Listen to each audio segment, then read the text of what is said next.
Stream hype, huh? We gotta give everybody a chance to kind of roll in and send things out. Anyone know my Tasmota admin password? It's just password, but you spell it backwards, right? No, no stickers. We're gonna do something better. So we were supposed to get to it last night, but we're gonna do it this time. So muted. It's being muted. But the audio is not. I can see the audio moving and everything. So if the audio is not good, let me know. Going to convert on all my. Oh, it retracted. All my switches. It's definitely always a good thing to take stuff out the cloud. So, but I'm hearing more and more from different people about, hey, I'm just getting just the dots on the to-year convert process, and usually whenever I ask them, and if the audio is too loud and I start to get too loud, y'all just feel free to let me know. They just say, hey, it's been ... dots on there, and then I always ask, did you have them attached to the Smart Life or Tuya app? And sure enough, the question's yes. So it seems like all the little manufacturings of plugs and everything, they've just been updating the firmware on them and wiping them out. So let me move Windows around. We'll change something from I did last night. So no video or sound.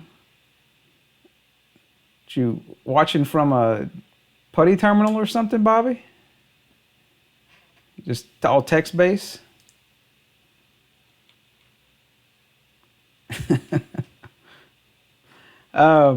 So before I get jumped off, which was good last night. I don't know if you caught last night's. Was kind of, we were goofing off really. I was just trying to check out a few things and different layout and everything. I ended up talking for like 2 hours about Blue Iris and setting Blue Iris up. And Stone Wallace called in, and we chit-chatted about and walked through some things on Blue Iris, which is kind of cool. If anybody we want to do the same thing. We just want to call in. Everybody said it was good audio. If we get on some topic and you feel like you'd want to be on here, I mean, feel free, let us know. So, yeah, just a hobby. I prefer the late streams. During the day, I guess I'm more scatterbrained and I'm kind of more relaxed in night streams. And then, of course, I don't have some of the family stuff hitting me up. So, yeah, I know it's going to be afternoon for some people. So, and the only thing bad is the night streams, it does cut out many of the folks that are sleeping, such as I believe in the UK area-ish. I don't know if you guys know the time zones more than me. So, no problem, Will. We just still chit-chatting. Oh, that's cool, Nicholas. I appreciate it. Yeah, I kind of hang out in a couple of the subreddits on things and kind of chit-chat back and forth. Things can get on various subreddits can get some very strong-minded people and want to. So I try to back out of some stuff. So if it starts to get to be too strong-willed, I guess the name is. So had it working and broke it. Here, I'll go ahead and approve that comment, Nicholas. I didn't say it though. So, so you didn't break the 3D printer, did you, Will? Hey, no problem, Clayton. I think you found the problem yourself. So I wanted to jump to it straight away, and I know y'all don't bash me too bad, but I do want to do. I know we asked about the stickers, so, and I did talk about this last night. We just never got to it. So it's that little dual relay plug, I wanted to kind of take it apart. And even though I did flash it with 2U convert already, it claims it's waterproof. And I don't know if it is. I didn't see a template on Blackadder's website, which is off the Tasmota Wiki. If you don't know, Blackadder takes care of I wouldn't say he takes care of it, but he's one of the major contributors, and he cleaned up a lot of stuff in the Tasmota Wiki. If you haven't checked it out in a bit, definitely do. But I want to give a template to this guy. Acenx did send this over to me. I don't really have a use for it, so I figured for some folks that aren't familiar with figuring out one and doing a template, which plus I do like to kind of always want to take stuff apart. And that was always my, not say weakness, but I always, when I was a kid, I always wanted to take stuff apart. I always got in trouble because my brother would always fuss at me and tell on me because I wouldn't put his toys back together. But I just want to see how stuff worked. So I guess it's kind of where the tinkering stuff comes from. But once we get done with the plug, it is just a North America plug. I will ship it to the U.S. It's probably not going to be worth to ship this to Canada or Mexico, folks. So I'm sorry for those people that are there. Unless you do want to really enter from other countries and you pay the difference in shipping, but I think would probably be more than what the plug is worth. So, in order for my guesses, oh look, Nicholas, no. No South Carolina, Florida, or North Carolina. You got to come a little bit. You're close on the coast, but you got to come a little west. So,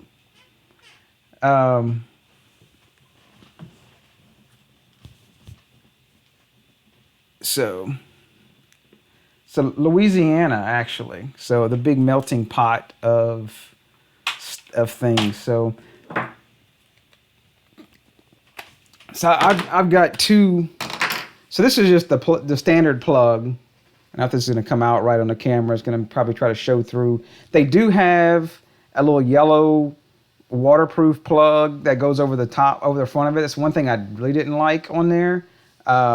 Was that you could easily lose the yellow cap. It does have 2 relays inside, and it does have a little, which are probably easier. It does have a little hanger to show if you wanted to hang it outside. It claims, and somebody can look it up real quick, is the IP44 waterproof level. Carlito, are you the one that was sending the pictures of the Martin Jerry switch difference? I'll wait on his and we'll jump back and forth. So we'll try not to get jumped. Oh, okay. Because someone else was sending, they sent some pictures of that Martin Jerry switch. They changed the internal design a bit, and they are coming with, apparently, it's pretty well confirmed, the newer ones are coming already to you patched. Let's see. But I'm trying to see if we'll pull up a picture here real quick.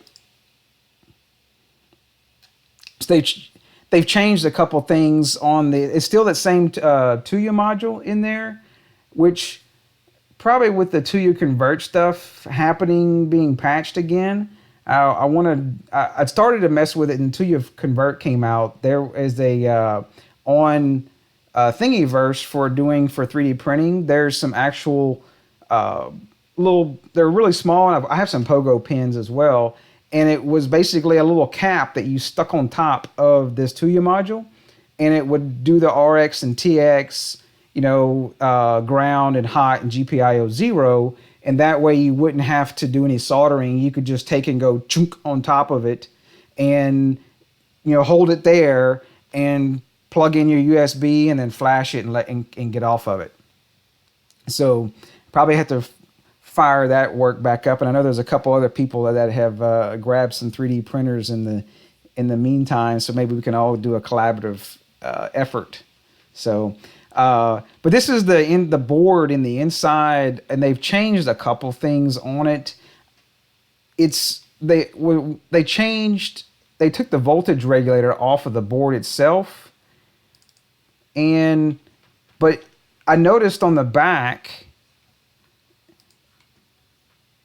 took pictures of it. There is 3.3 volts and ground, so you could just push into the plug there, and then you would still just need to do RX, TX, and GPIO 0, which still makes these fairly somewhat simple.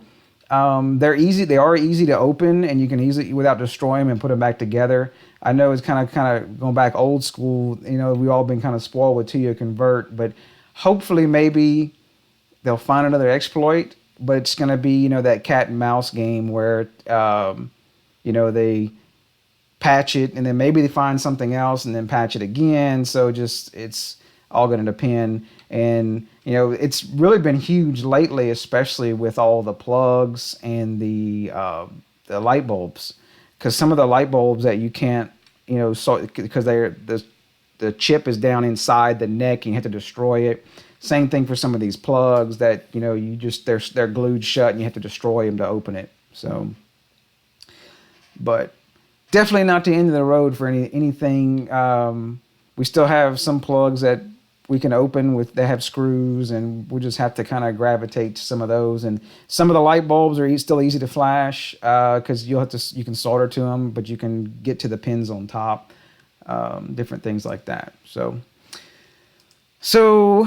let's jump back to the plug.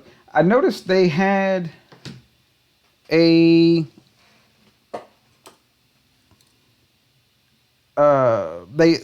don't know if anybody did look up what plugs did you get, Ash? I know there's, and like just yesterday I had GoSun sent me 2 plugs. They're supposed to send me more, and I'll do some for giveaways, and I gave away those 2, and I'll ship those out Monday. And we did one of those 2U converts. We did both of them 2U converts, but I did one of them live. So we're definitely save you some time on doing the 2U convert. So, but I don't know if anybody looked up the IP as the IP44. Let's see if I can get a screwdriver to take these plugs out. I know the IP44 is not, I don't know, it's not a waterproof. It's probably rainproof possibly is what IP44 would be. Everybody's Googled that real quick. I'm just taking these. I was thinking about beer and Travis got blurry. I do have a beer down there, but it's getting warm on me, so. I have a good combination, beer and water. So I brought both drinks. AWP second one. Oh, okay. Let's see. That is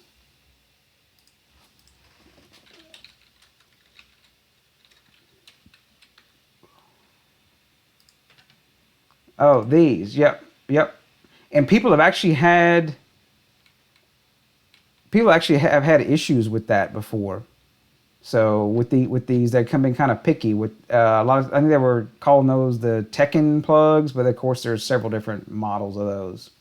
They're rebrand, not models. So, so this thing does have their good old little tri-wing screws in here, but luckily I have. If we can find the bit.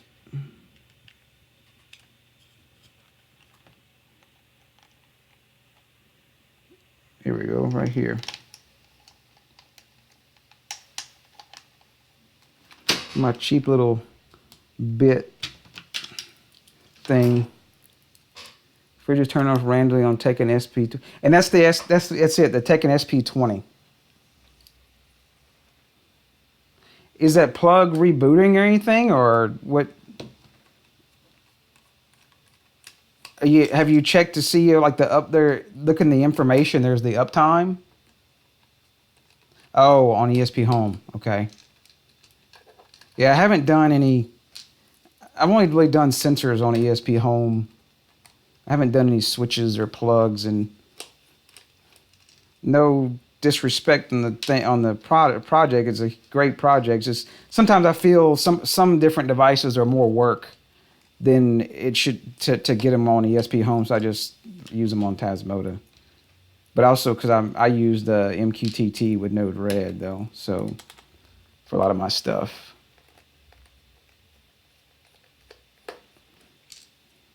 Yeah, I haven't put a plug on my fridge.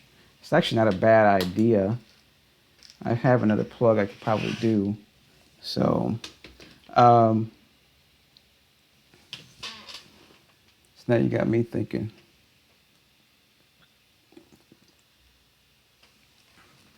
So the only thing I saw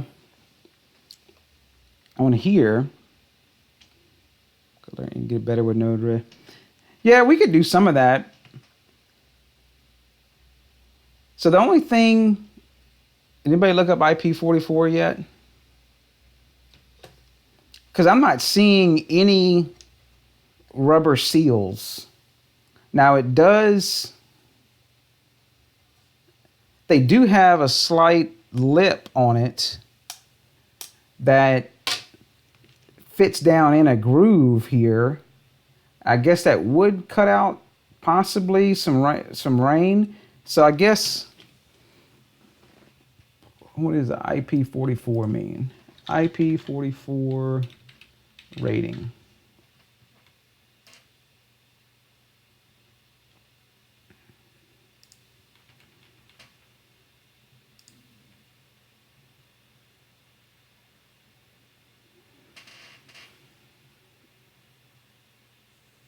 Level 4. Okay, wow. Okay. It effective against most wires and screws, etc. Second digit is liquids, splashing water. Okay. Yeah, I guess that would be, so it's not really a waterproof what you're thinking. So yeah, because I've normally seen, like, you'll see like on some phones they'll have like IP67, and so that makes sense. You've got dust tight, and then their immersion up to 1 meter. So that makes sense.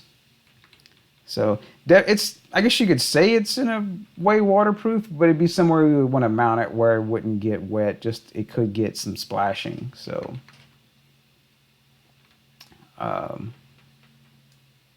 safe to a depth of 4 drops of water. Yeah. So yeah, it looks like a pretty simple plug. I don't know if I can pull it all the way out of here. Common comes in, it's soldered and jumps over. Ground jumps over, and then there's 2 relays. And then if you can see, there's the Tuya module in the back right here. It's vertically sticking up. So, which it should give better signal, because I've seen some of these that they'll put in here, they'll put them laying down on the board, and it's blocked. You know, if you read some of the things on these Tuya modules, they tell you, they actually talks about antenna clearance. So the only thing bad about these is you'd have to pull, which this one you could, because there is a screw right here. You could pull the screw out and solder to the bottom of it if you had to. But of course, we did this with Tuya Convert. So that was kind of, I was wondering how it would work. And this is the plug, by the way,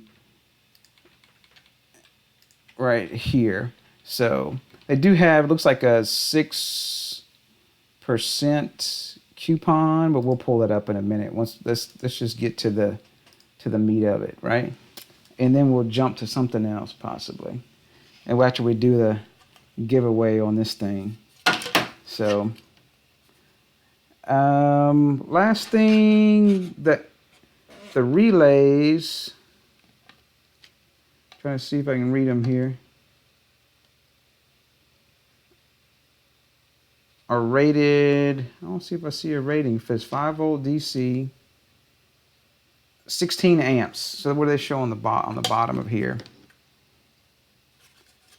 Yeah, they're showing 15 amps on the bottom. They're 16 amp relays. So well, we can put the puppy back together and let's fire it up. I have, like I said before, I do have Tasmota on it, and of course you could use it with ESP Home or whatever firmware of your choice. Is anybody here using ESP Easy or ES Purna?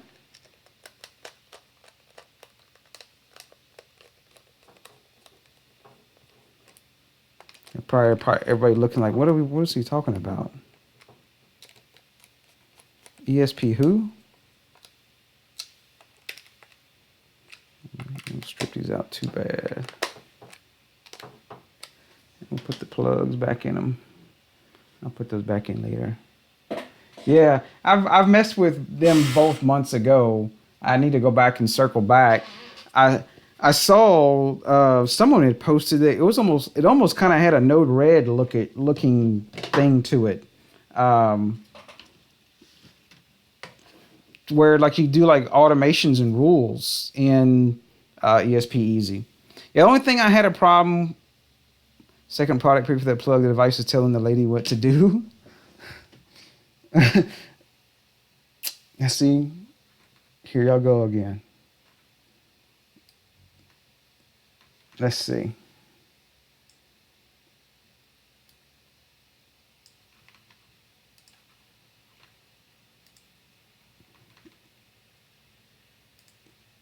Oh, that's a very strange picture there. Yeah, it's okay, and the control, and then Alexa. So it's saying, well, oh shoot, I didn't want to say that word. Yeah, see, y'all got me to say that word. The voice assistant, turn on the string lights, and then the lady actually at the kitchen is saying okay. Very strange, but I'm sure we could go through and probably find about 10 different improper use of English. But you could probably find in my stream probably another 10 times that. So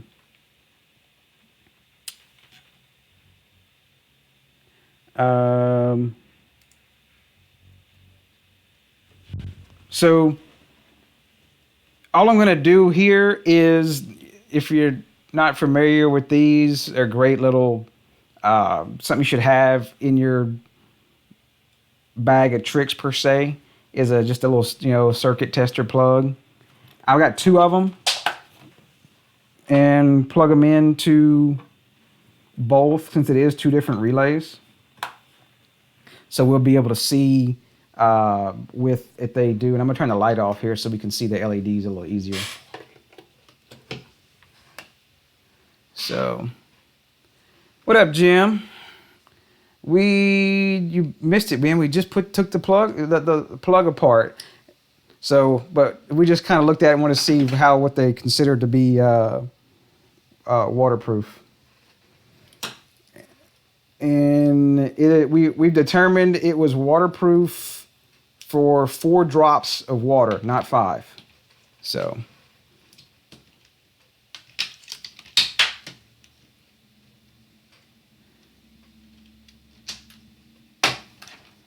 All right, so now,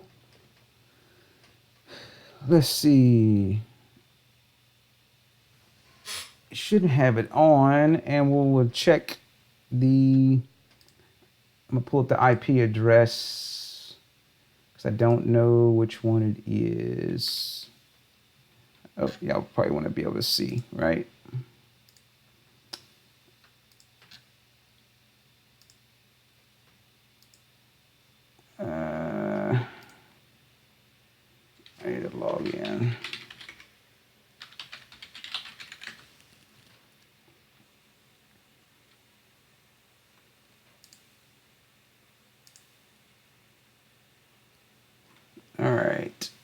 So 10, 10, 1, 2, 2, 7.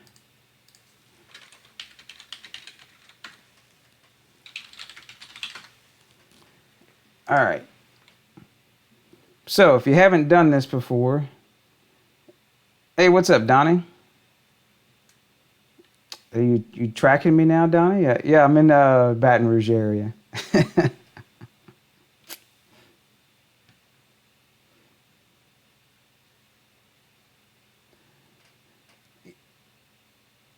We just said it, Bobby. We're in. I'm. Yeah, and yeah, so there you go. I'm just messing with you. It's in Louisiana. So, uh, saw it on Amazon. Oh yeah, okay. Oh, see, there you go. Well, good deal. Neighbor there, right? Actually, I worked in Lafayette area for a few years in the oil field. So, if you haven't done this before, for doing let's see if we can do. Here we go. And we'll zoom this out a little bit. If you haven't done this before, it's a pretty cool process, and they do have it listed in the wiki of how to do it. So, but basically, this would be after you flash to your convert, and if you on to your convert, definitely always check in with any of my videos, and because I always in any probably the docs videos and several other people's as well. Because you can't update the video, and when stuff changes, some of this home automation stuff just changes on the dime. We can't go back and update the video without reposting it and the whole 9 yards. And then, of course, if you just want to update one little piece, you have to repost the entire video, and then people are going to get tired of seeing the same stuff. So what we can do is we can update the description. And a lot of times I'll put in the description of the video, I'll put like update, and I'll maybe put a date or something like that if I have multiple updates. But in the video description, I do have a bin file that you should use in your 2-year convert, because couple things, it sets itself up to come up as generic modules. So no pins are set up in case there is some sort of conflict. And the biggest thing is with the Wi-Fi manager. The Wi-Fi manager will be default, and I know you're probably a broken record, but I'm just going to say it again. The Wi-Fi manager is, if you mess up, because there's on the password, you can't see it, and there's no confirmation of like type it twice in Tasmota. So if you do it wrong, it's just going to take it, and after that it'll just sit there and try that same SSID and password over and over and over, and it'll basically, in essence, almost bricking your device. And if you didn't know what you put for the SSID, then you can't get that device back without flashing it or hooking up to it using the solder methods. So, but my precompiled bin I did, which is of 6.50, has Wi-Fi Manager's default. So you can mess up on the SSID and password all you want, and because if it doesn't connect, it'll pull up access point mode for 180 seconds, and it'll try your Wi-Fi again. And it just gets stuck in a loop, which is not a bad thing. So you can go grab it and fix the SSID and password. So this is where we come up in after 2-year convert. And so typically what I do to figure out a plug is I go to configuration and configure module. And if anybody has any questions on something, because I do want to at one point kind of do a little walkthrough of things, so we might not do a stop on a whole lot of things, but if you got any questions about something in Tasmota, I mean, feel free to pop in some a message on the screen there.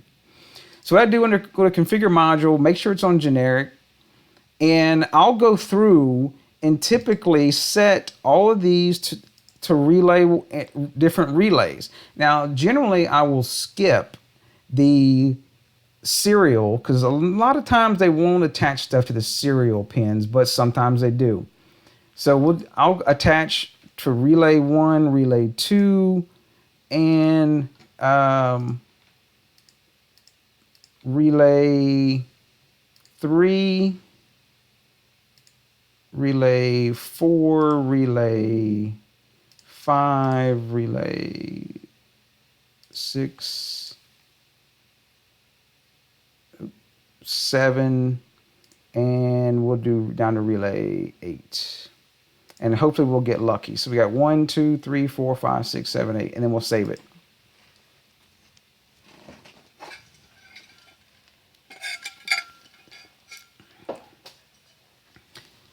So once it saves and reboots, you'll notice you get all 8 of the relays now. And basically, I'll just go down the line and try them. And I've noticed, if we can see this LED, let me put the camera closer now. And that light is going to blow out this LED. Maybe we'll have to cover it somehow so I can see that LED is on. But so I want to be able to see it all. Relay 1 isn't doing anything. Relay 2 isn't doing anything. 3 isn't doing... Oh, it's going to be hard to make out, but relay 3 is doing something. If we can see... yeah, Tim, we didn't see this plug in, and it was a plug that Acenx sent me. So we took it apart, and we're going to figure it out, do a template, submit to Blackadder, and then we'll do a giveaway on the plug to people in the U.S. Since I can only afford shipping to the U.S. on this plug, and since it is just a U.S. Standard plug. So if you can see, you can kind of make it out. There's a blue LED. Let me set to fix the focus here. So there's a blue, if you can kind of see this making a blue, that's the blue LED. And so what we'll do is pull up a little notepad so we don't forget.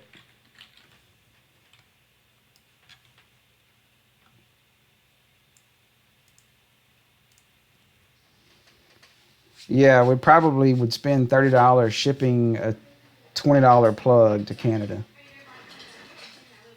So relay 3 equals blue LED. And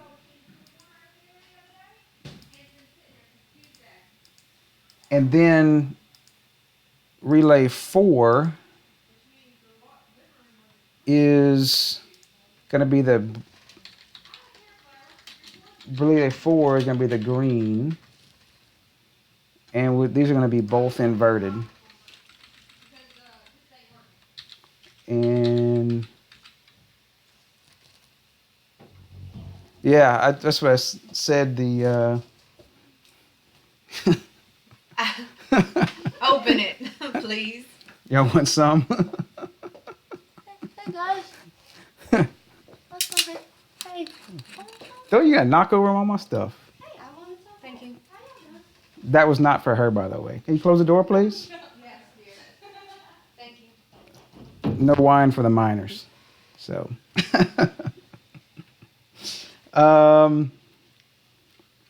don't have the kid coming in here. You got the wife and the other kid coming in, right? So, let's back the camera out again so we can see. And we'll fix this. Yeah, I'll ship it anywhere if anybody wants to pay the shipping cost of it, because I have no idea how much international shipping is anymore. I used to work for UPS years ago, and I can only imagine the international shipping costs now. So relay 5. Oh, there we go. Now if you can see, that is that says S1, so that's going to be, we'll do that. That's actually relay 1. So relay 5 is actually relay 1. And then, okay, so nothing there on 6. Oh, and we got it on 7. It's kind of subtle, but you can see that the black one is lighting up both of the lights. So Yeah, hang on to that, just a hobby. Don't let me forget that one. So once we get to a point where we're doing a reboot or something like that, we'll pull that. We'll pull that in. So relay 7 equals relay 2. And so then we just need to find the button at that point. So let's see. We'll go back to configuration, configure module, and we'll pull up our little cheat sheet. So relay 3, this one is LED 1, and then we'll do LED 2. Oh, did I do it right? Yep. Oh, we need to do actually inverted, because that's the LED. The I means inverted, by the way, on anything. It's just going to be backwards, which it was. The relays weren't. Relay 5 is relay 1, and relay 7 is relay 2, and then these will do nothing.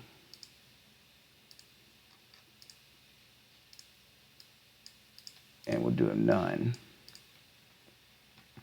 And 1, 2, and then we'll save it.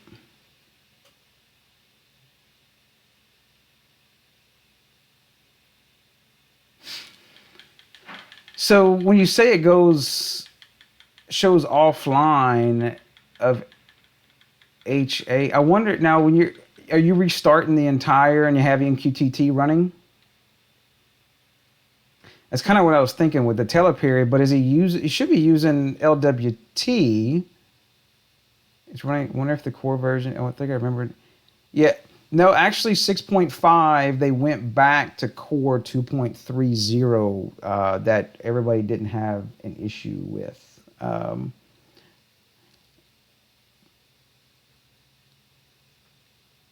Now, switch, well, typically if you're not monitoring the switch, I wouldn't need a switch retain. But yeah, you do want the power retain 1. So that's making me crawl. So now we got relay 1, relay 2, and then now we got to figure out the buttons, or button. And let's do, and I'm gonna set them as switches, because if you do happen to have a button that becomes, or something that's held to ground, and you set it as you go through and set it as buttons, and you just so happen to hit on one that's a pin held to ground for some reason, then it'll hold down for 40 seconds, and then it's going to factory default all your work you just did. So I'll go ahead and set them to switches. Switch 3, switch 4, switch 5, switch 6, and switch 7, and save it. Yeah.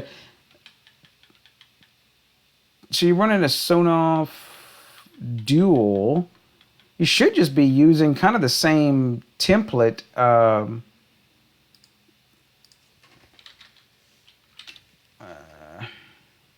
Kind of the same template as this.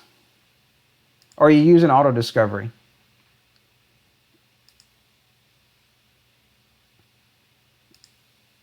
It's very similar to this right here, just a hobby. The unavailable, which has got me wondering what's going on. The unavailable usually is from the last will and testament here, but that should immediately post. That should immediately post right as soon as the switch comes online and attaches to MQTT. It should post it's online and come back as showing available. So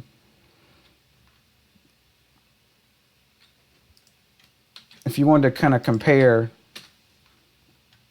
things in yours, now yours should have state topic's going to be power. This is for a single. But the only difference is the state topic is going to be power, and you're going to be like power 1, and your command topic's power 1 or power 2. And so make sure that you do have the state topic, command topic with the power 1 and power 2 after them. But the availability topic is still going to be that standard tele, then the topic, then LWT.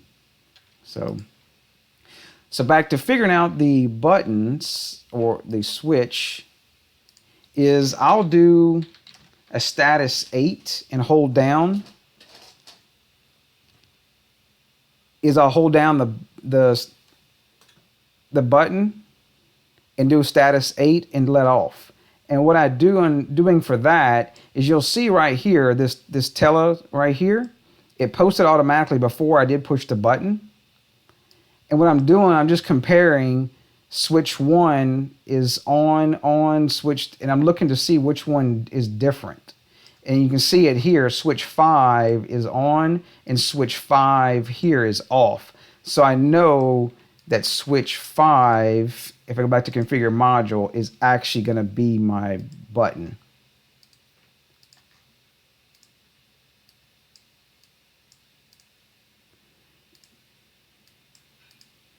So we'll do all this, and then we'll show you the cool part on the template. This is going to be switch 1. 1, 2, yep, okay. So I'm going to grab a snip just in case.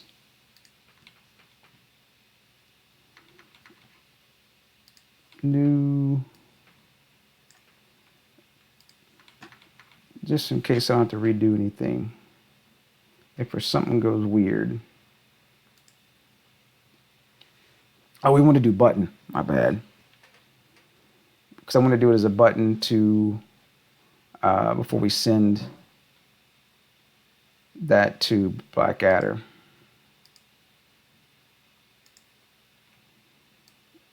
Button 1.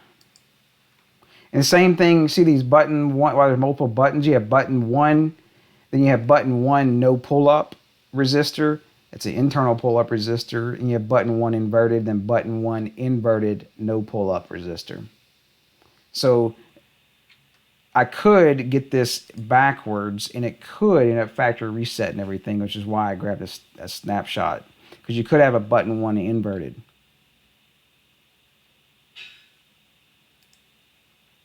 So we'll see how that does.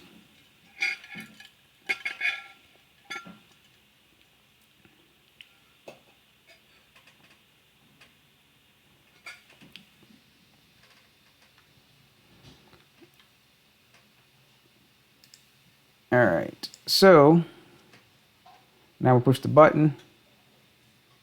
We get relay 1 come on, and then now I'm gonna do something a little different after we submit this to Blackadder. I'm gonna upgrade the firmware on this while we're here.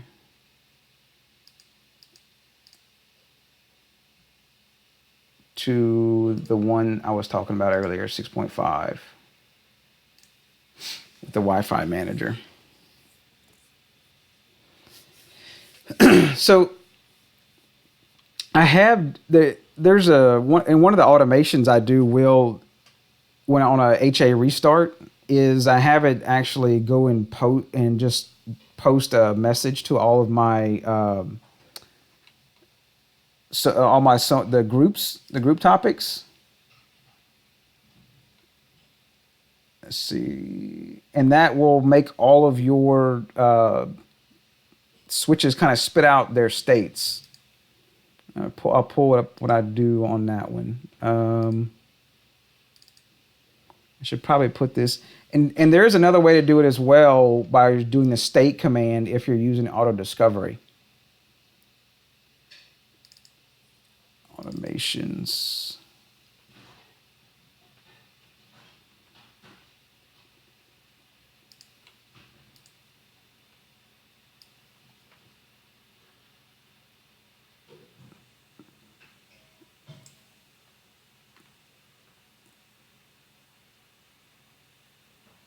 I'm just coming back. Would it matter if in my config I have one set as light and the other is just switch? It shouldn't be any difference. I do use, well, let me move this out the way. This is one thing I do use right here is you don't need the status 2, but this basically sends a backlog command and it just does power 1, 2, 3, 4, 5, and then throws a dimmer. And then it causes all your devices to spit out their power relay states during right after a Home Assistant restart. I'll make a note to go put that on that little wiki I do on that simplified of the switches on my Tasmota GitHub. And the reason why I've done that before is some of the links have changed, and again, stuff has changed in the videos, and so it makes it easier if I just throw some simple stuff in there where I can link to. I know the links won't change. So to pull this into add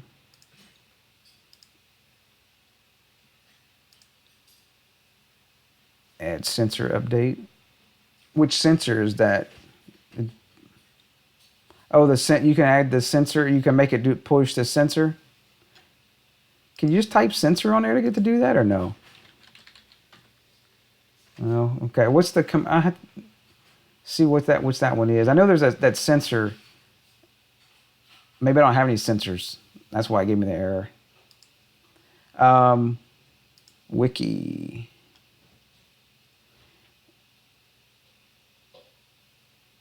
Device templates. Nope. I'm looking for, I want to say you do template 255 as actually a feature that I requested, and I've already forgot the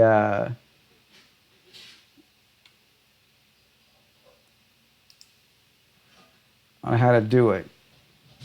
I think it's just to do the merge. Exporting. Yeah, here it is. It's just template 255. So what that's going to do, oops, shoot, I minimized the whole window. It's template 255. So if you do template 255, what that's going to do is going to take all of our settings and it's going to push it over to the template screen. If you're wondering, wait, what are we doing here? Well, we're about to send this to Blackadder's website, and which is going to add to the wiki. So whenever who gets the plug, because I'm a factory defaulted, you'll just be able by that time just copy and paste the template in there and it'll be automatically configured for you. So the template, you can see it's already been merged, and here are all the pins. And if you wanted to, you could set these to 0. That way you don't see them in the configure module, but you don't really need to. So we'll call this, is there a true model number on here? SOP04-US plug. SOP04-US. We'll call it dual. How about that? Let's see if it'll fit. And the ADC 0, that's going to be for the analog, the A0 pin. But we don't have that, so we'll just uncheck that. We don't want to allow that. Based on generic, and then we'll hit save.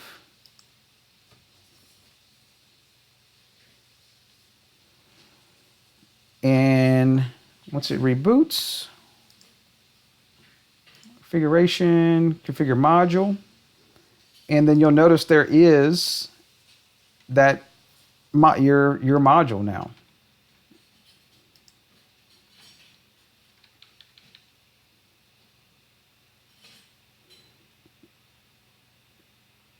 And then we will go to device templates and we'll add new template.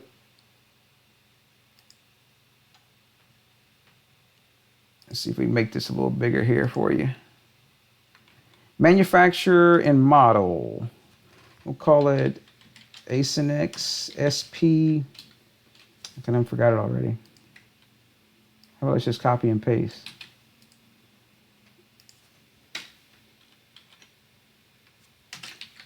Dual outdoor. And type It's going to be an outdoor plug. Category, plug, electric standard. Is that really a standard? US. Vendor link.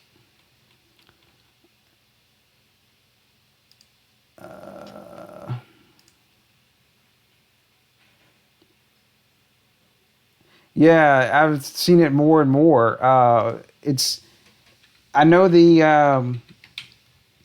there was the Martin Jerry switches are. I've pretty well confirmed that with most that the Martin Jerry switches are coming with they changed the design up a little bit, not externally but internally, and you can still solder them easy. But they did change the design up, and so apparently they've it's newer ones in the factory.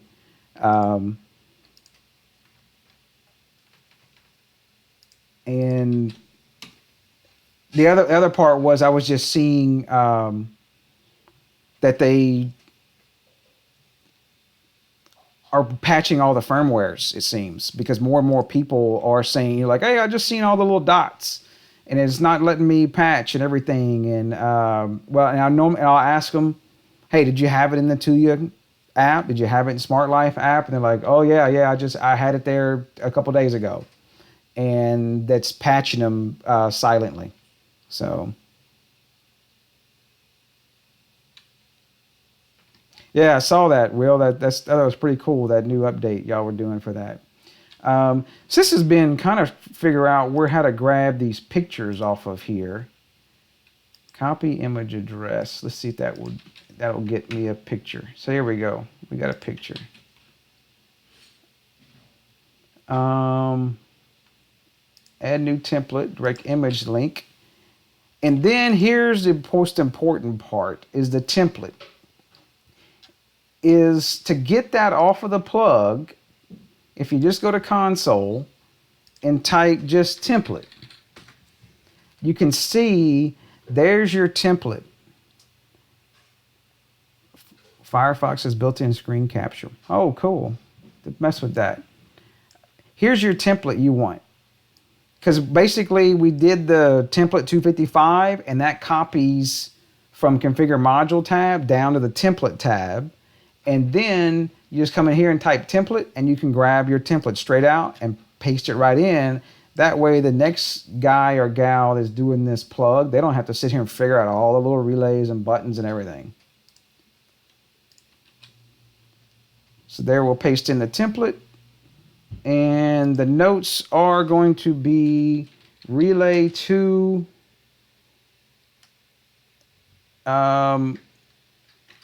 only one button on the device to access relay 2 via button. You would need to use a rule to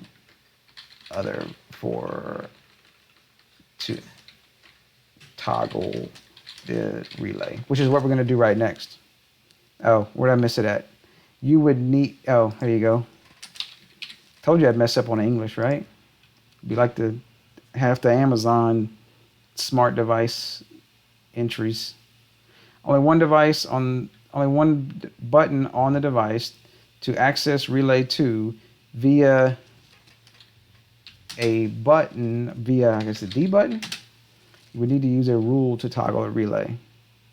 There you go. I appreciate it, Will. And that's it. And then Blackadder will kind of go through it and he'll add the template in there. And so then the next person can just copy this stuff straight out. Say if you wanted this plug and you just copy this straight out, and you would go, once you had your device up, you go to configuration, you go to configure other, and you'd paste it straight into here, and that's it. It figures everything out for you.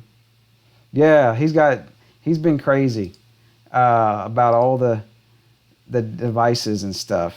Oh, I went back too far. Yeah, 185. So we will make it 186, right? So yeah, definitely. So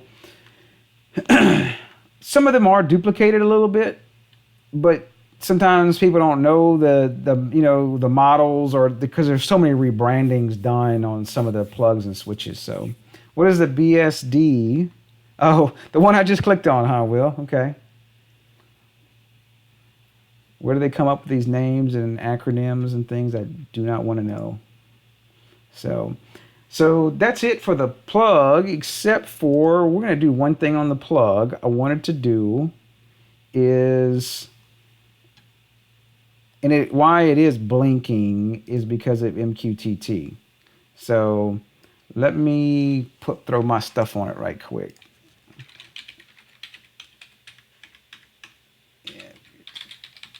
And we'll call it plug 2. Okay. All right. So I just threw in my MQTT ID and password. Not that it's really important or anything, but I wanted to get it stopped from blinking. So so I wanted to just show y'all real quick how to do, which is, I love being able to do most of my switches. I use in the house, I use the short press and long press actions for different things. Yeah, so that's what we're gonna do, Sean, is I'm actually gonna change, because I want to submit it to Blackadder as a button, and that way some people, which you can change these templates, is I want to switch it to a switch. So since we're as a template now, you want to edit it in the template. We'll set it as a switch.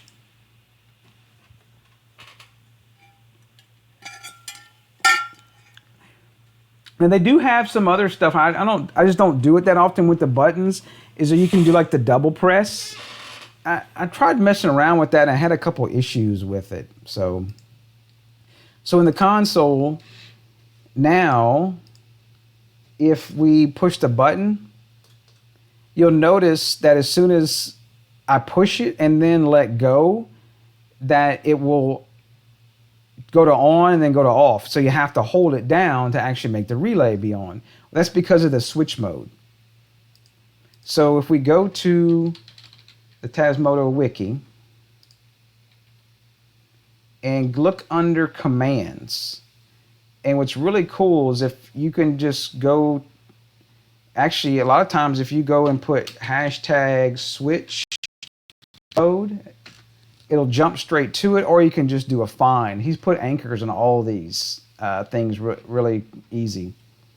So the default is just going to do is 0, but it's because we're using a button. So a lot of times it's going to be 5. So what we can do is if we change switch mode 5,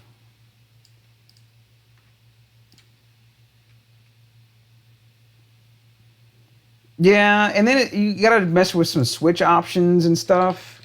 Switch mode 1, and I've had kind of mixed results. It was just kind of weird to me, and yeah, and then also because of the double press, you get a delay on pushing your buttons. So if like you push a switch, it gets a little bit of a delay because the switch is actually checking to make sure that you're not going to do a double press. So it's like you press it, and then it goes, oh yeah, they didn't double press. Yeah, let's go ahead and turn on the light. So it kind of gives you that delay. I don't like that too much. I kind of like a fast switch. So switch mode 1, which is, we only have one switch on here. We'll set this as 5 and give it a shot. And so now, when I did let go of it, you can see it does pull up. I should probably focus that again since I did move the camera. There we go.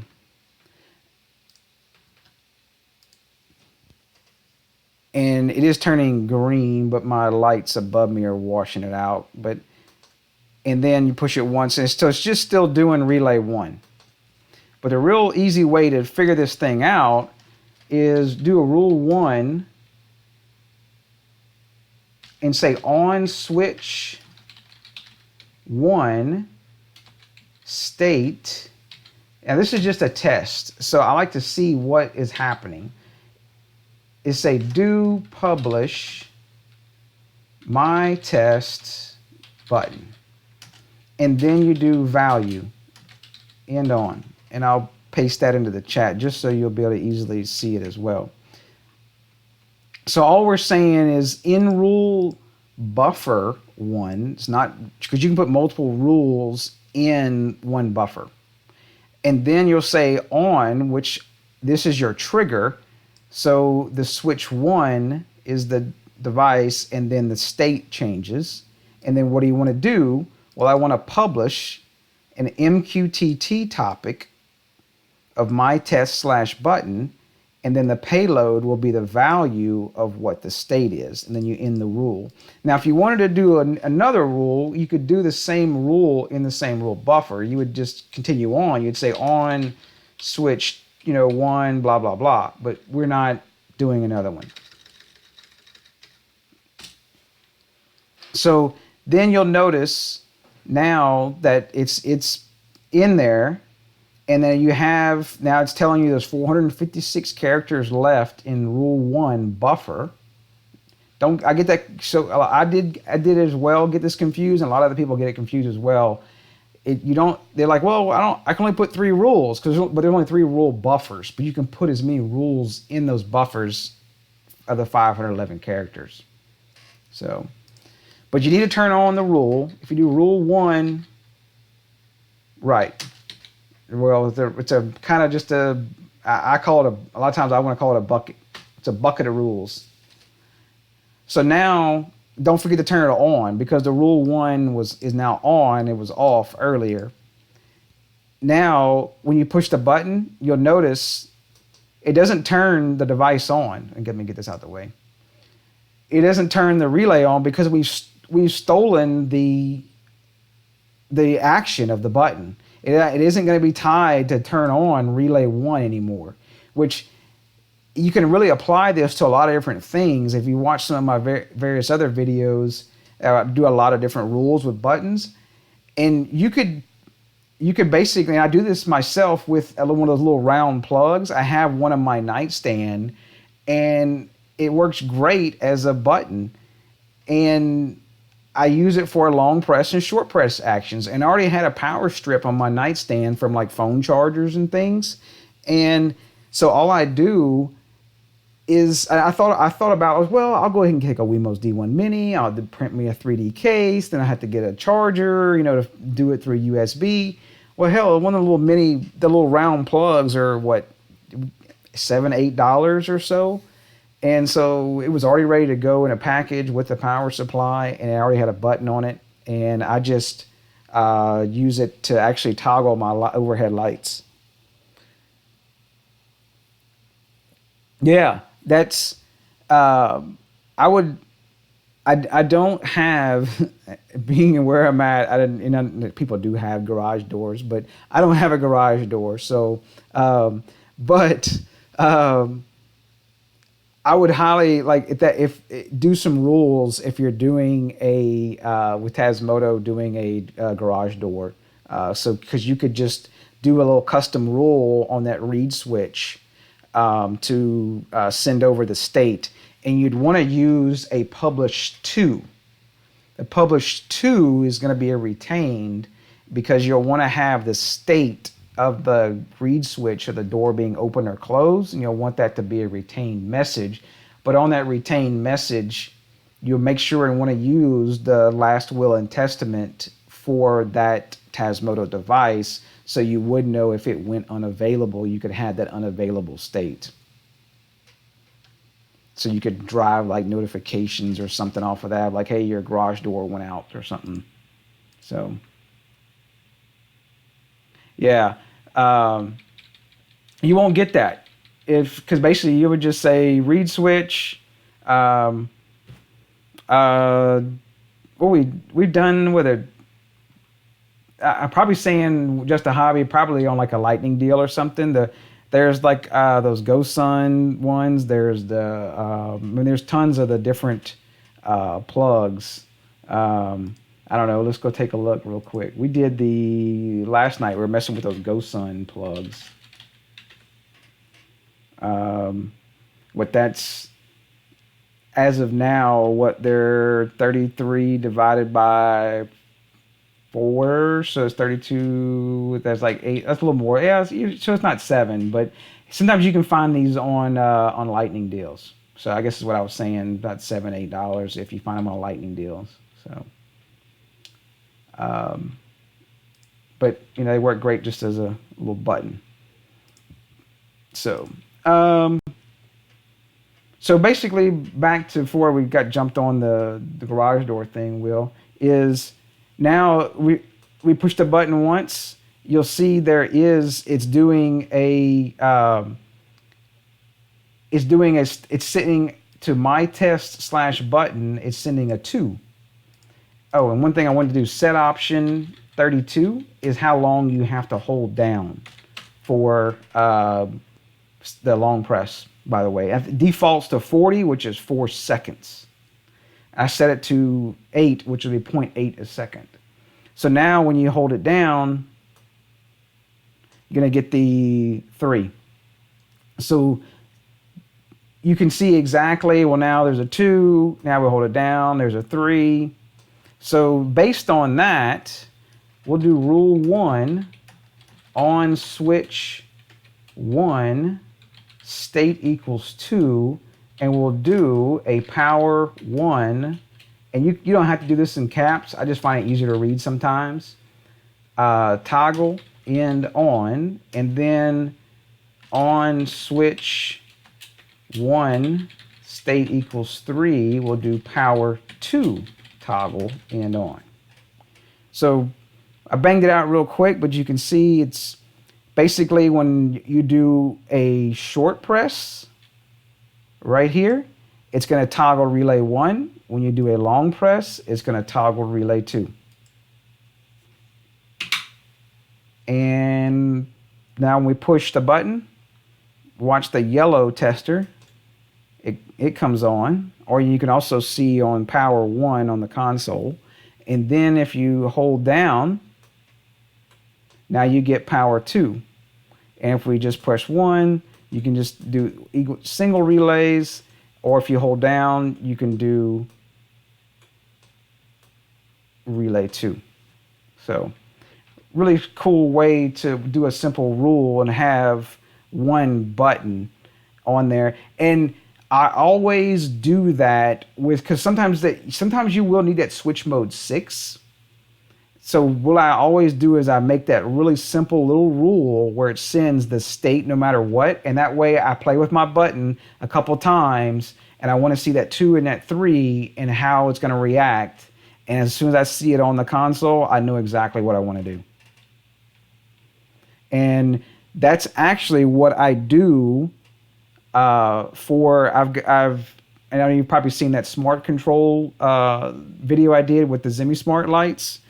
I actually have 2 of those in my room that replaced my bedside lamps. And so I have one of those buttons on my side of the bed that when I do a short press, it turns off just my side of the bed. And then if I hold it, it posts a MQTT command out, and NodeRed picks it up. And NodeRed will look at, and it goes, oh, and it makes a determination based on, oh, is mine already off? And but hers is on, we'll go ahead and turn it off. So it's kind of like the long press does a group of turning off both lights at the same time, so that I don't have to go and try to do a button on her side. So, which we can also do voice assistant control as well, but it's so much easier just to reach over and hit the button. So, so who wants to switch? Anybody want the double switch? And that's the question of the night. Like I said before, if you're just coming in, it is a US standard plug, and it's probably not cost beneficial for me to ship it out internationally, but if you want me to and you want to pay the difference in shipping, that be more than happy to do that. So it's all up to you. So what I did in here, and we played around with this last night, is, and don't hate on me, international people. We will do something. I'm trying to figure out something graphically. We're going to do the keyword. Yes, Matthew, we're going to do the keyword. If you can see on my screen right now, the keyword. So there's 0 eligible people right now if I can have this working right. So the keyword is just DigiBlur in lowercase. And we did find if you put a question mark or period after it, maybe I should have put a word that's not going to get auto-corrected, right? Jeff? Let's see if we'll start pulling these people in. I know it took a little bit to come in last time. We did this last night. So I don't know if I need to refresh it or not, but we will see. Now it's going to make me I wonder if I should hit refresh on this thing, since I probably had this up before.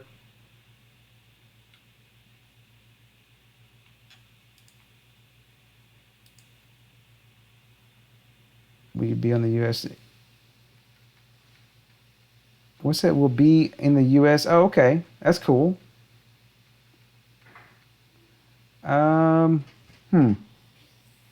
Why is Nightbot not wanting to do? We broke it. We had it working last night too.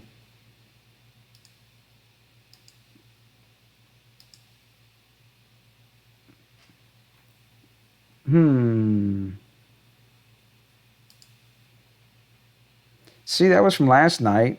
It was showing the, I don't want to port the channel. Active users selected. Yeah, I do it. Let's turn. I remember we had to mess around with that.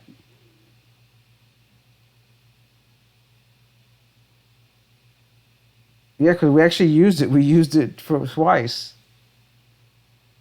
Yeah, I just want to see if it'll show up at any eligible users. See, it's not showing eligible users. I think users. Yeah, and ordinary users is on, and it says not mods. Well, this is the way we'll add in moderators too as well. So I think the wheel's the only one in here that I have as that right now. I don't know. Let's see something.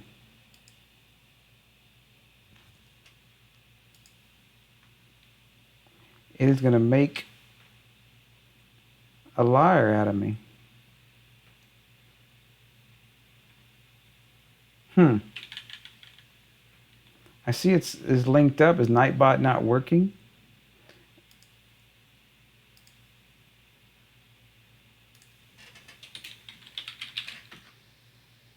Is Nightbot not in here? Yeah, it's not doing anything, Jeff.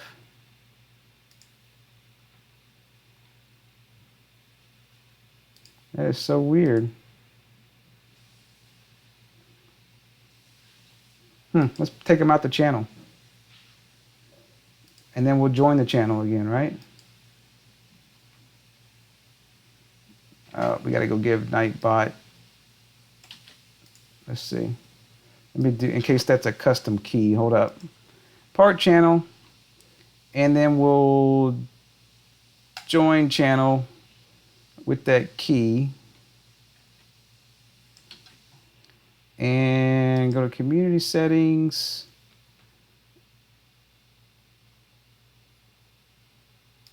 Let's see, take Nightbot out. We'll paste Nightbot back in, and then we'll save it.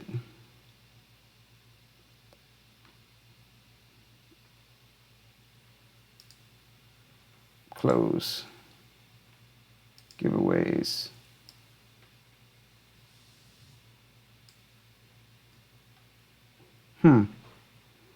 Yeah, I know. You know, it was weird that we were trying it last night and it didn't. It wouldn't. It didn't show up at first either. But then it just started working.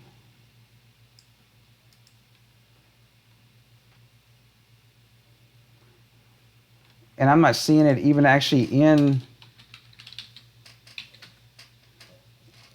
I know you're supposed to do the commands on here. Let's see. That was May 3rd.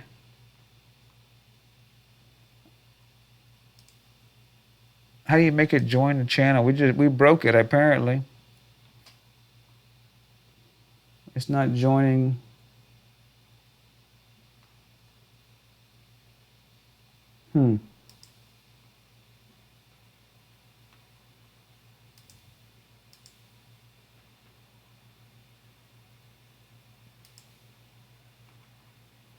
That's when I turned all the spam protection on.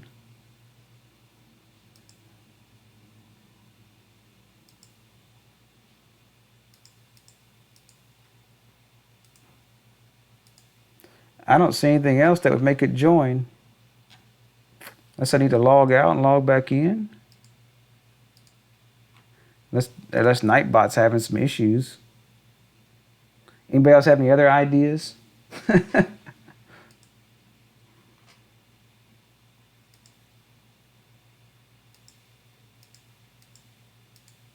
Of how we can bring this in?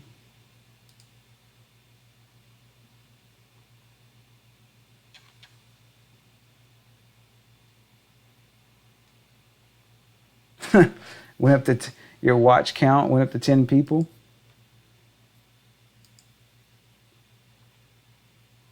What is the watch count?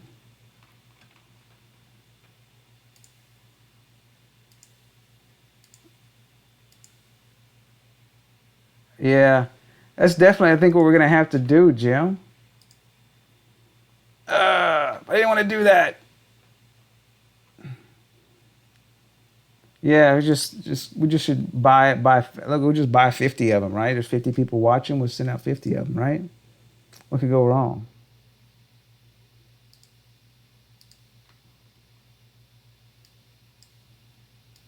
See, even last night, we were messing with this. Last night, it wasn't showing the chat over here to the right, but that was no problem, and it still would show up the users. I'm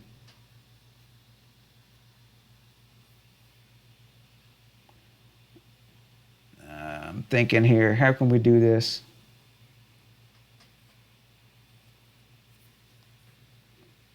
Because I want to say I got them sitting back there. Yeah, did you active? Yeah, I just changed the active timeout, and it's like it's not seeing Nightbot's not even in here, in the chat for some reason at all. Which is the little bot's not in here, so it's not seeing the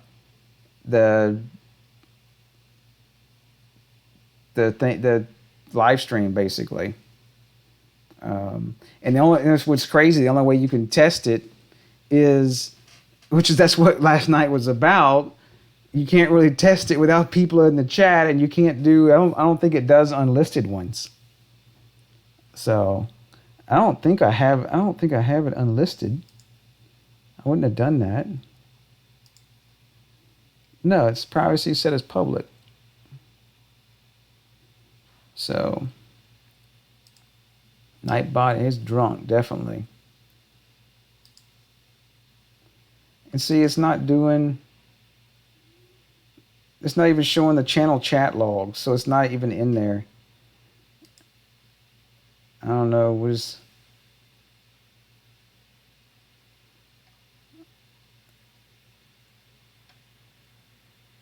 yeah, but I've already set all this up though. Oh, on the dashboard, click the join button on the top right of your page to have Nightbot join your channel. But I did that. Nightbot will only join your channel when you are live and your stream is public. We did that though.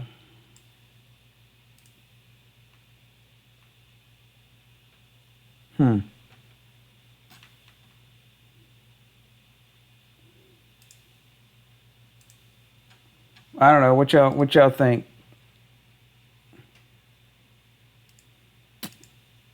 I'd like a closed Nightbot now. Oh, there it is.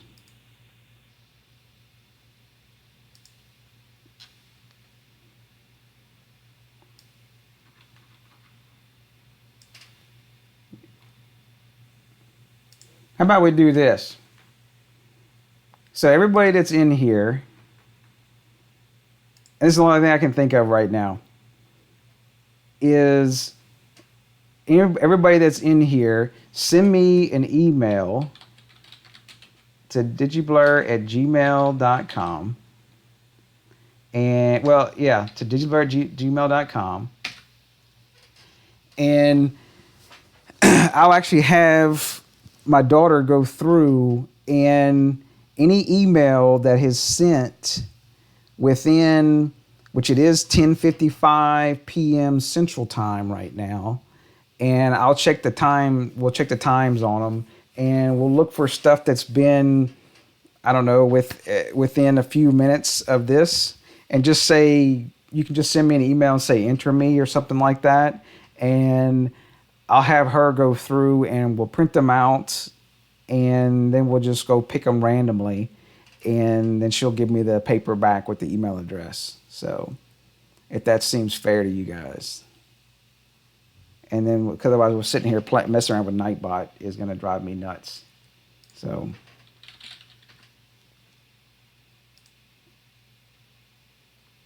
because I don't see it, it's not seeing it in my thing at all. So yeah, I'll even video it for you, Matt. if that sounds like a plan. So yeah, definitely send me an email, and we'll still do that, and I'll probably post it on won't post it as a full video, but I'll just post it on there, showing, you know, who got sent on like Discord or something like that. So for the Acenx plug. So all right, Will, appreciate it. What else you guys got? I know we flubbed that up with the thanks Nightbot. So I guess we should have checked. I guess I should have checked. Always check the channel chat logs first. So I will factory default this one, but by that time you'll have Blackadder should have the template on there just to paste it back in. So and so just send me that email. I'm sure my email has probably blown up by now of emails. And no, I'm not trying to get anybody's email addresses. So I'm just checking. Yeah, so I've gotten a few emails back and forth. I'll make sure, and we'll check my spam to make sure. So, and I won't share anybody's email address anywhere. I will just delete them all and we're done. So, follow up for last night, I was playing around more with, I have, that's not auto discovery NHA. What do you talk? What do you mean, Jeff? The Amison. Which one is that one?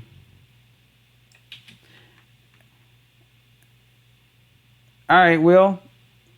Our Willington. Our two wheels. Oh, is that the? Oh, those. Okay. Actually, I have different brand. That's actually what I have exactly in, and we'll do an alternate before next giveaway, I'll have a backup plan. So that's this guy here, right?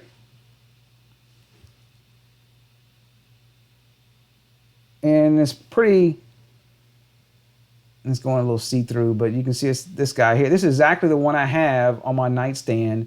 This one was like SEQ or something like that, but it's that same exact, like I've talked about, they just rectangle, but same idea. I open the dashboard, no switch. I've got set option 19 set to 1. All right, copy type. What would I need to do if I pulled a TX or XPad off from flashing if it didn't work? That was on an S31. So when you do set option 19, and we'll do it on this one here. Let's go give it a decent name. Friendly, we'll call it the Acenx, let's see, what's the copy and paste? The Sapo 4-A, Sapo 4-B. We'll save it.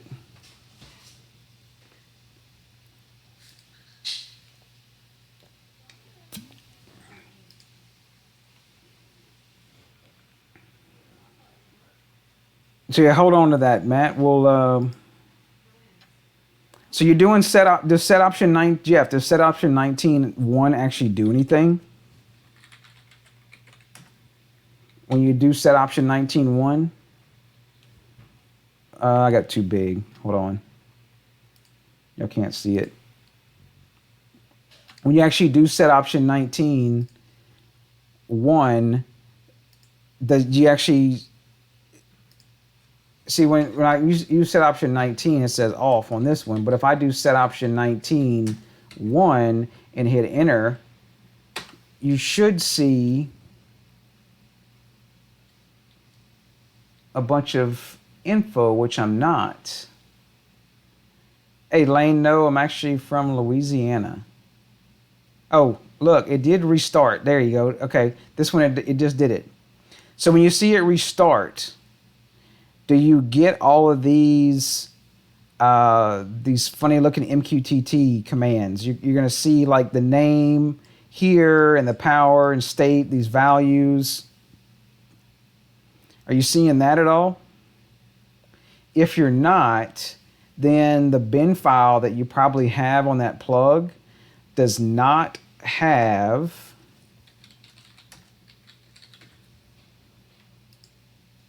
the auto discovery. If you look under in the releases, yeah, but which version of 6.5? Hold on to that 1 second. Releases for 6.5, scroll down to the matrix. The matrix. All the way down here. And see it says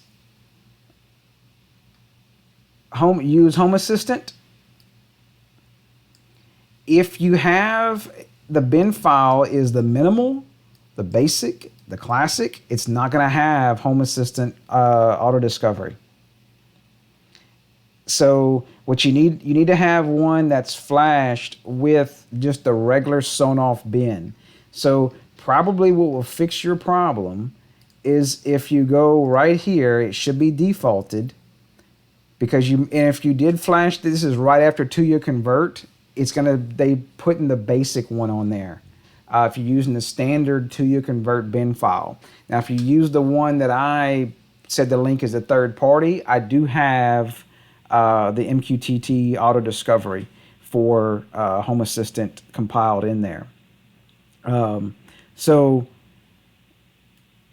if you come in here to firmware upgrade, it should be defaulted. Right here, Jeff. It's sewn off bin. Just hit start upgrade. And give it a second. It's going to reboot twice. It's going to actually flash twice for you. It's going to download the minimal. And then it'll actually download the sewn off bin after minimal is up. But you may not see it. So just hit start upgrade and make sure let it go, and then come back in a few minutes. And then it will flash this. You're not seeing, and you have MQTT configured? I would go ahead and make sure and do a reflex, because you should have seen it do that. Set option 19, you should have seen all those commands. And then as soon as it does that, you should see, I think I have auto discovery turned on in development, I think. Let's go see.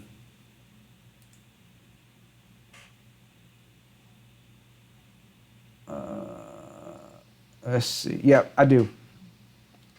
So now, I know people are probably asking, let me bring this up here. What auto discovery is? It'll automatically will bring your stuff into Home Assistant. So now you can, it automatically configures everything for you. That's set option 19. And I know it takes a little bit for the status to pull up, but it will. I think it pulls up like information on like MQTT disconnects and stuff like that off of the sensor for it. Oh, well, there you go. That would definitely do it. Yeah, so I think if you look here, you want to see, make sure it has this, the MQTT, I can't speak tonight with MQTT. Mosquito connected. Cool. So that's I guess a little short primer on for others for auto discovery. You can do set option 19 space 1. It'll reboot and it'll drop everything into Home Assistant as long as you have auto discovery turned on in Home Assistant for MQTT. Yeah, definitely. We all learn together, Jeff. And I've messed up on MQTT IDs and passwords and IP addresses, you name it. So we've all done it. One thing to note is for everyone else, that if you turn auto discovery on, look under MQTT, and now you'll notice, which easier to see it is in here on the console. It swaps your topic around. Now, if you're using auto discovery, and of course that doesn't make a difference to you because it's going to put all that in there for you. Because typically you're going to have tele, then plug to, then state. Or it'd be tele, stat, then plug to, then result, or stat, then for, these two will be swapped right here. What swaps those around for auto discovery? If you're utilizing those topics in NodeRed or something else, say a rule from another switch, like I've shown, like say you're trying to do like a pseudo three-way, or we just talked about doing a long press action on a button of a switch or a plug like this, then you'll want to make sure that you're posting to the right topic. It does switch that back around. Now, if you go and turn it off and say set option 19 0, it will pull that back out of Home Assistant. It's going to take those retained messages out. But you'll notice, I think it may reboot the switch here. No, it doesn't. But I'll hit restart on it to make sure. Once it does that, even though you've taken auto discovery off, you'll notice in the console it's still switched around. So if you like, well, I'm gonna go put it in manually now and everything, well, take a note of that topic is now switched around. You will need to, if you want it to be kind of normal like your other ones, if you're putting them in manually. And there's pros and cons to doing manually and auto discovery.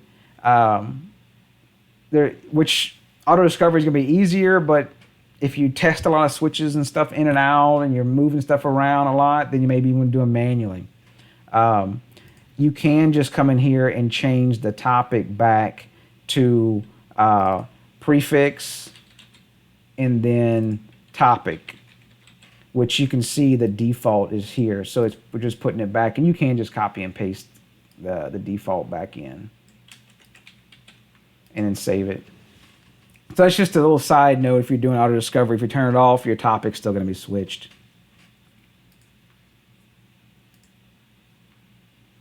So I need to update my config. If I update firmware for MQT topics with auto discovery. Well, if you're using auto discovery, then you won't have anything configured into your configuration YAML. This would only be if you're, because of course you won't have to copy and paste anything under light, anything under switch. That's going to all be brought in automatically with auto discovery. So it's kind of cool with auto discovery. Don't get me wrong. Just because I don't use it, don't follow what I'm doing. It's just because when I'm doing a lot of playing around with switches and stuff like that, I don't want it to bring in with auto discovery. So. Existing plugs, no, as long as existing plugs will be fine. It's like if you bring in new ones, then just take note. You won't have to put those in your light or the switch based on where you want them at, because it'll just bring in auto discovery, Jim. Unless I'm not understanding the question exactly right. So.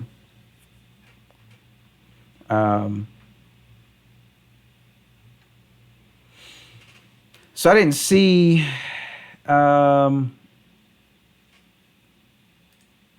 just going to, the pessimism, I want to see if Nightbot's still being stupid. Which, I don't know, I didn't see Stone Wallace here tonight. So we played around with Blue Iris on things a good bit, which was kind of cool. Yeah, now you can see I turned that auto discovery off, and now it's missing that entity that's on the front end right there. So,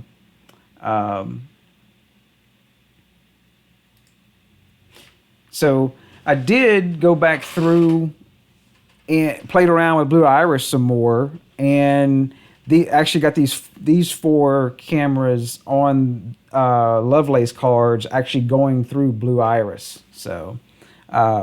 Which Blue Iris is kind of cool. You can see one of them. They are streaming live cards.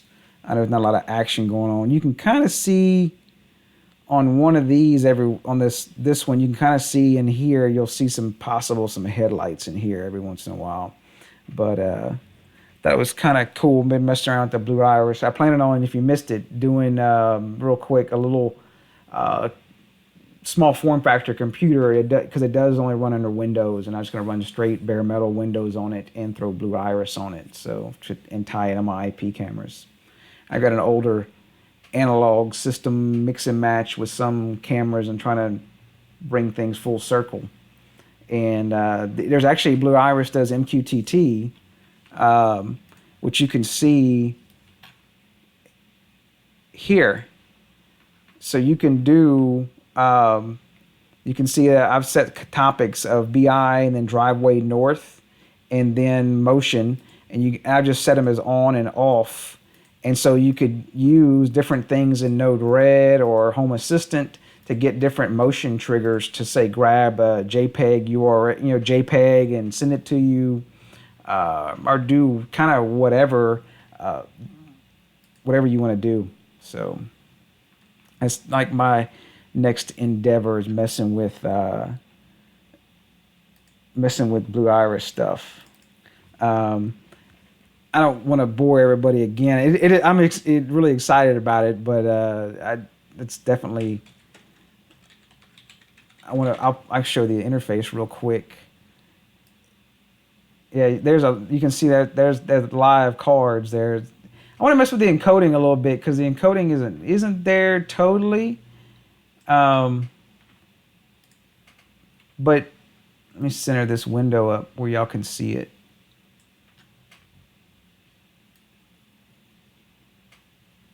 Let's see. So this is I have another camera in there, but I had that group taken out. It's on a son's camera, but the interface is pretty cool. You can for doing. It's super simple to add cameras in, and like even this cheap little camera, all you do is you go in here and you hit configure, and you just put in the IP address of the camera and put an ID and password and hit find inspect, and it goes through and sets everything up for you. And you can tweak it, of course, but it sets all the RTSP and everything. And of course, they do have, you want to pick the make and model out of them. They got tons of them. But the cool part was the trigger. You can, no, it's alerts, I'm sorry. You can come in here and have it post to a web address or an MQTT server. And so I just have it, when it's triggered, it sets an on, and then when it's not, it sets an off.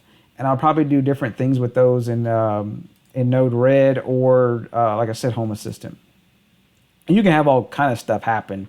And some of the stuff that Stone Wallace was talking about, he's been way ahead in the game on the Blue Iris stuff.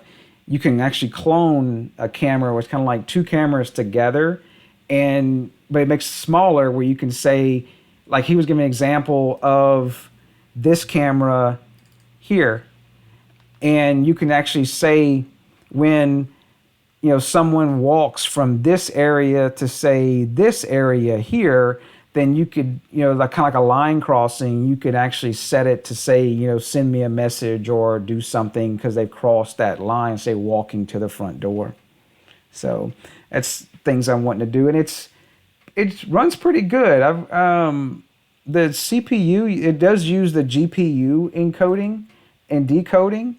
And right now it's only using, and when the interface is on, it's around 20% CPU, and this is a Core i7. It's an older Core i7, but when I pause it, it does actually drop down to like 15%. So it's doing a recording. So I wanted to show you, if y'all wanted to, I don't know if we're gonna boring anybody. The interface was pretty cool. I actually was able to use it for one of the first times. Yeah, Chris, we'll talk. We'll jump back to that here in a second.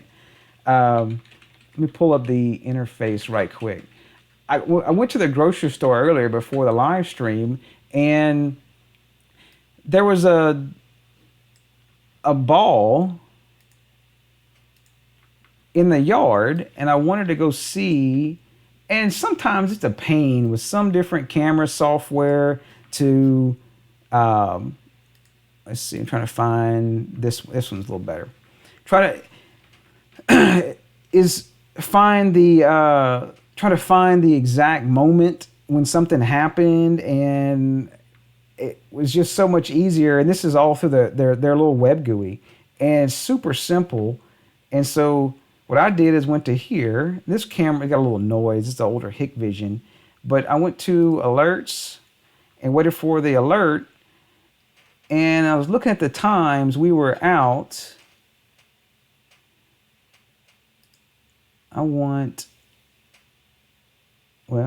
Is it not going to have?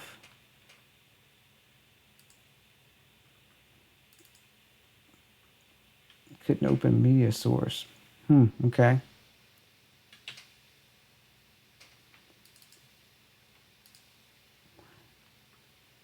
Is alerts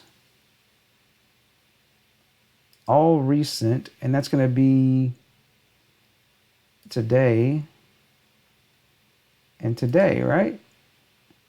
Unless I don't have enough space being able to record them. Maybe so. But it was kind of cool. I was able to pull up the video, and you'll notice there's like little GIFs. It like showed, like you can see zooming through the clips, and you could just, it was real quick to zoom through, which I was impressed with. So it shows just like a little fast frame of the GIF over and over. And if you wanted to actually pull that one in, like you could see right here, and then you could, see that video in full stream instead of just a little GIF. So I thought it was kind of cool, the GUI. I've still got some configuration to do apparently here with how long it's saving clips and everything, but we'll get to that. So, Chris, may I ask if Zimmy downlights are ESP home, not Tasmotized, can I still use the MQTT group topic thing you did? Because I didn't find a group topic thing in ESP home. So I was just talking with someone about that. One of the downsides I find, because I do have some of the lights in ESP Home, and I use two of the Loha's color bulbs, and I have two of those Loha's cool white, warm white. And if you followed one of my videos I did on those, I had to use them with ESP Home because they got dual white channels, and Tasmota can't do that. So you can't. I don't think there's any group topic, and I didn't find one myself with ESP Home. Now, one thing you could do with that is if you can kind of make a decision. You could do something in NodeRed, or you could do something in Home Assistant. Now, what are you trying to do, Chris? Like something like with a switch or a button? You're trying to do like a button to push to turn on some of those lights?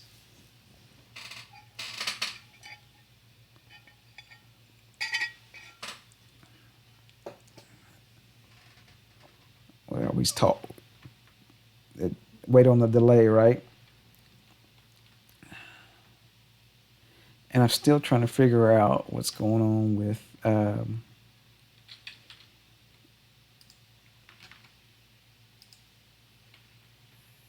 motorized door. Oh, okay. So the one thing you probably could do in like say NodeRed, I would probably do it in NodeRed, be a little easier. We could whip something up real quick. This would, yeah, switch on the wall. Let me make this a little bigger here so we can do this.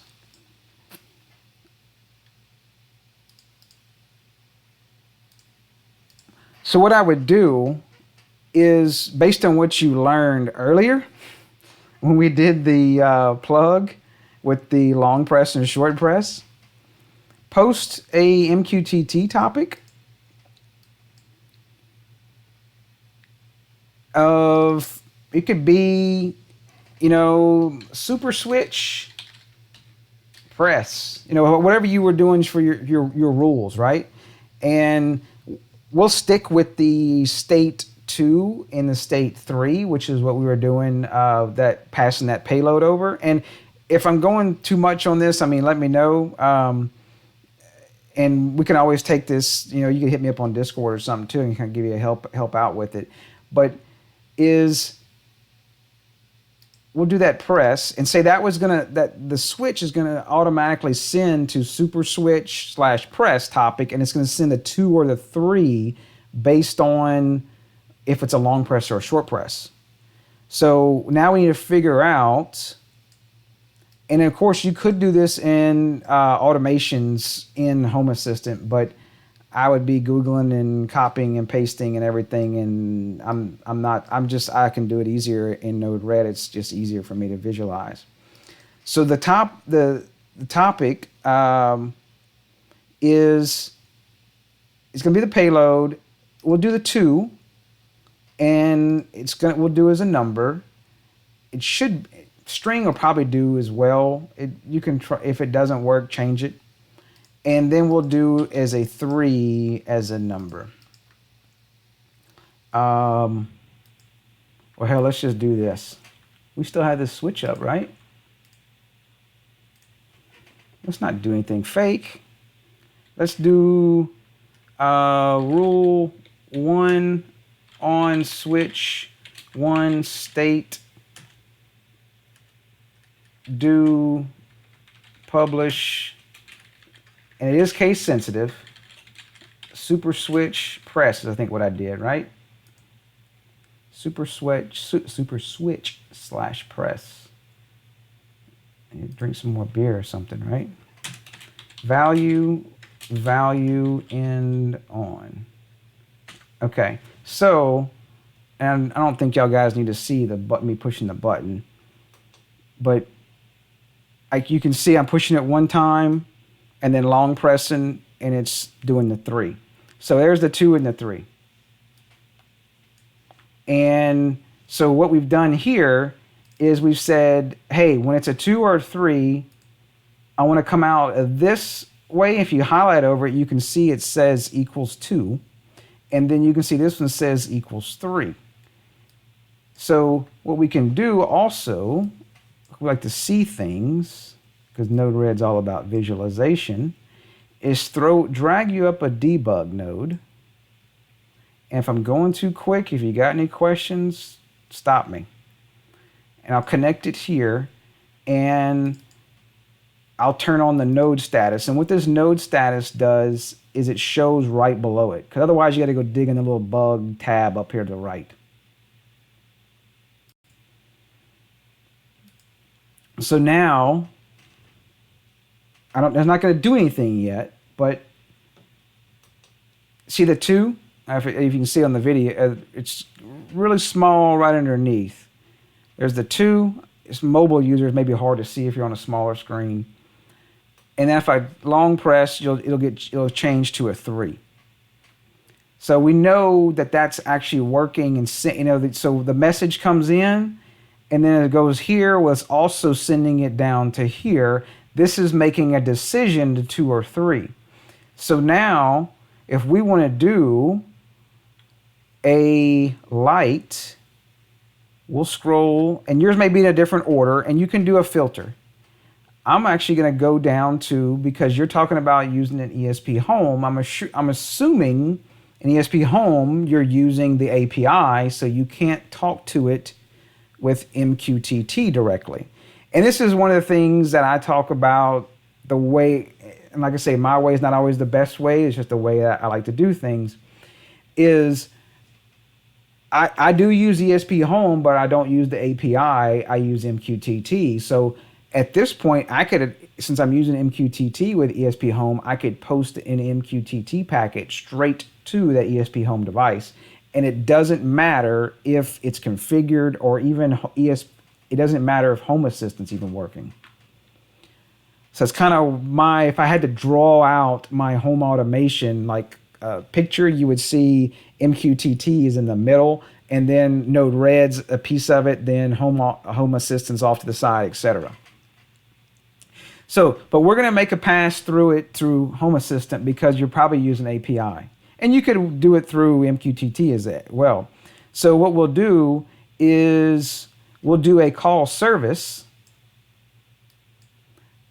and the call service is when we do a short press, we'll turn on a light. We'll say my light is called, I'll say my bench light. And if you just start typing in, so we'll say light. I think you can, I know there was something before, Matt, about using API and MQTT together. There was an issue with, it was causing too much of a drain on the 8266. I don't think it was an ESP32 issue, but I do know if the API goes away for, I have to look on the docs, if it can't connect to the API for, I think it was 2 or 3 minutes or something like that, or maybe a minute, the device reboots.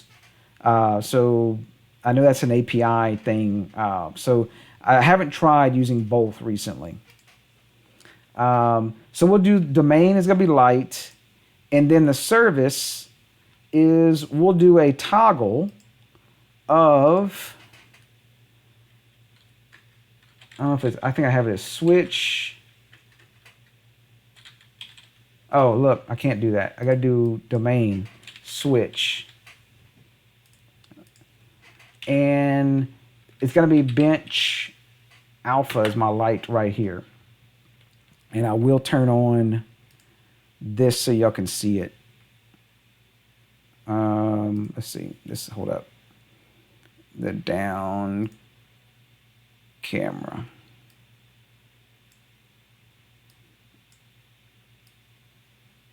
I'll make it kind of small so we can see it. Okay. and it's going to send, so basically it's going to send a toggle switch. And you can see I didn't have to copy and paste anything. It's just going to send over a toggle. And hit done. And it's going to, I know it said light. Yeah, there it is, switch toggle. Okay, done and deploy. And just if you want to make sure that it went over, you could throw another debug under here and just to see it go, but we don't have to do that. So we're going to see instantly if the light turns on. So we should be able to see with, we push the button once, and you can see that light did come on. And you can tell, I don't know, that these, there's nothing, we didn't trigger the relays on these at all. Because again, using that rule, we stole the action of the button being tied to that relay. So with that said, what you could do is exactly, you could put right here, you could put your ZemiSmart lights, and you can put multiple lights, or you'll notice right here, you can put multiple entities. You could say switch dot, bench Bravo. This is a second, that's a little 4 power strip that has 4 relays in it. So you could put 2 of them in there instead of having to make a bunch of different ones, because you can do it this way as well. You could say another call service out here and then just pop into it. And that would, both of these would fire. If I configured this, both of these would fire. So now same thing on the, let's see, events. Where's it at? I want to do call service.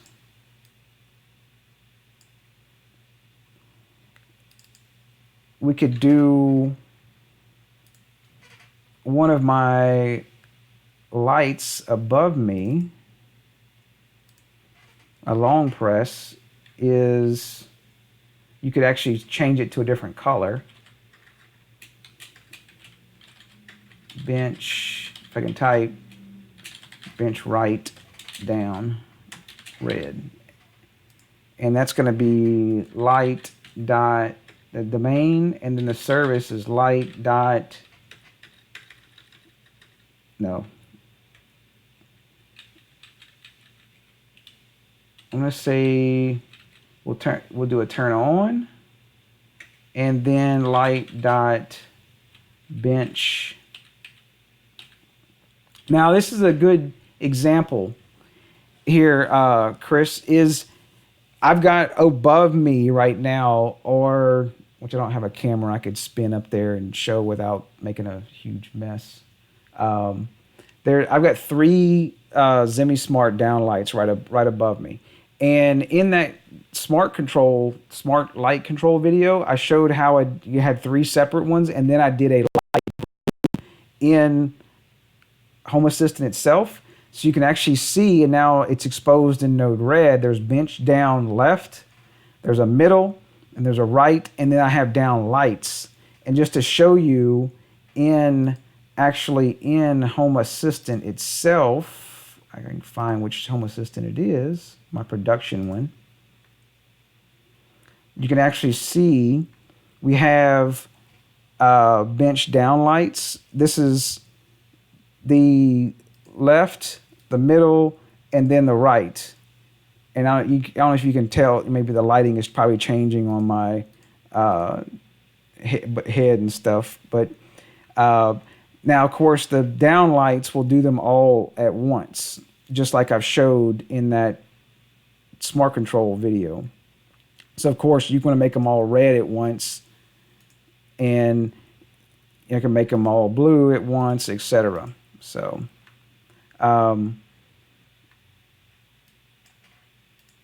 which would be really weird if I turn them all green. But I'll set those back. Now, one thing I did not, and maybe someone has a different way. Hey, what's up, Kevin? One way ESP Home is you'll notice how when I changed the blue suits me. Do it like that. See, but I've got another. How about if I really do this? There we go. That'll really freak. And I've got to turn off this one too. There's a bunch of lights around here. Plus I got a light behind the screen as well. So the iris on the camera is automatically doing, but and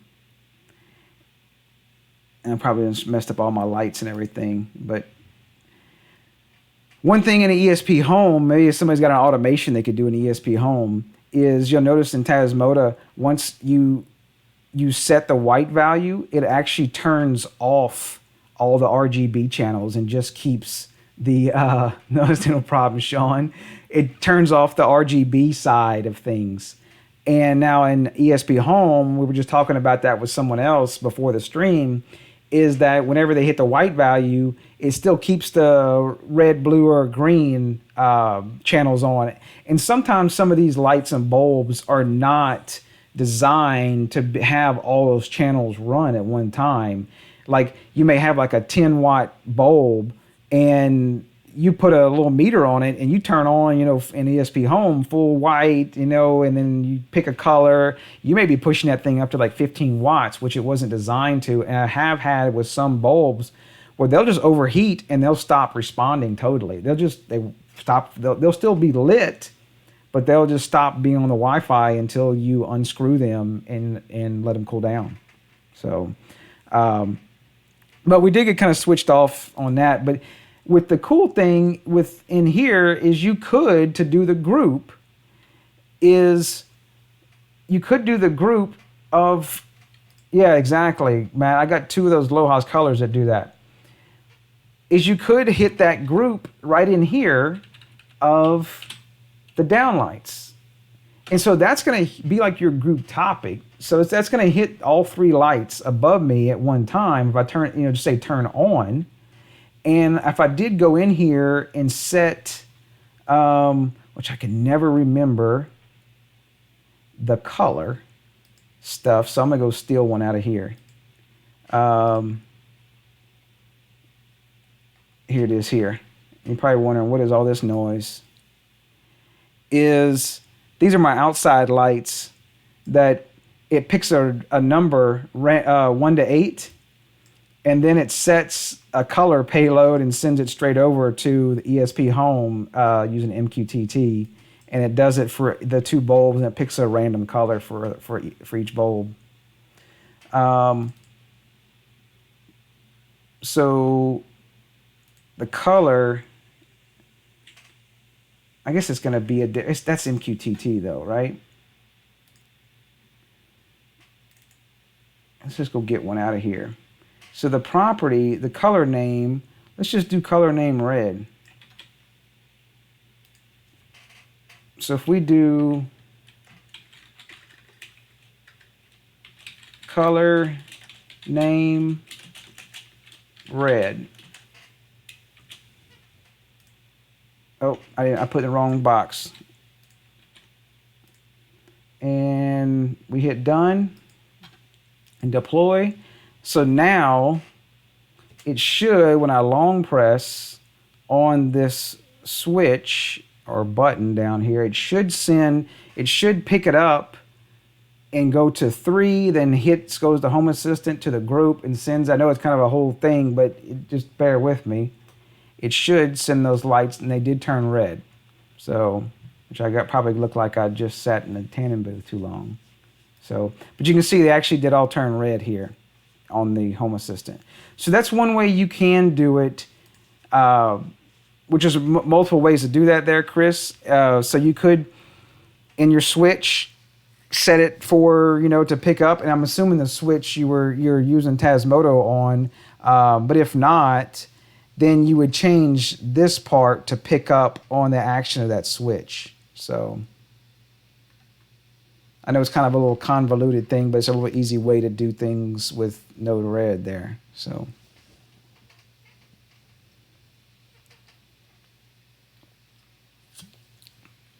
anything else burning?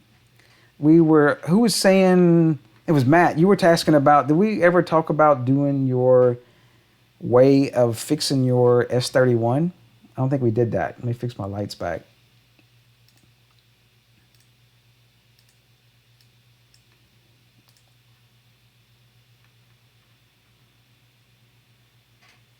I want to say you ripped off one of the RX or TX pads. Yeah, definitely. So yeah, and Chris, if you get stuck on something or whatever, I mean, feel free to hit me up on Discord or email me, or we can figure out how to chit chat back and forth and try to get things situated where you can. Cause that's ultimately like what I like to do is I've put some of these lights in my bedroom. I have planned on putting them in some of the living room. Better get to it quick, otherwise the attic's already hot enough as it is. But my thing I have to do is I want wall control for all of my lights still. Even though we would do a lot of stuff with automations and things, but I want wall control as well. That way I don't have to teach anybody else in the house how to use things. So, plus it just makes it simple sometimes. I don't know if Matt is still in here. Yep, I tried flashing an ESP home bin file directly. Then I took the wires off, the pads came off. The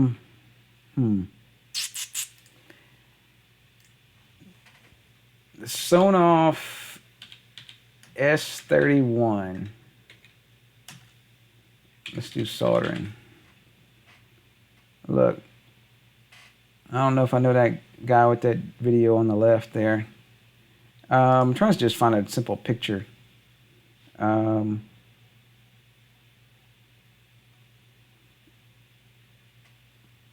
See, this is I don't like how there's a good picture to use. See, and I wouldn't recommend soldering the pins like that on there, because those pads weren't designed. Now of course he got away with it, but those pads aren't designed to have any pressure on them, because they're not not in via holes or anything, and they're so easy to rip off. I've seen people use the little like breadboard male pins or the jumper wire male pins, and you just, with the physics involved, you got a lot of force that you could just it's being pulled down that pad. I like to just take a jumper wire and solder it straight on there. Yeah, they are pretty fragile.